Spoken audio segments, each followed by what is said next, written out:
what is sound. If an A chord is 440 hertz, and you double 440 hertz is basically cycles per second, so number of wave vibration. So we've just transcended beyond music into physics. It's amazing, you know, because or you play an instrument and it emits a sound. There's a sound that's emitted from the instrument. It's a sort of paradigm, and that is neurotypicals or normal individuals' misconception, misperception, or misapprehension of vanishing point is the point.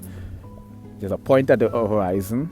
It's like a V, expanding V, where the two receding lines of the V diminishes.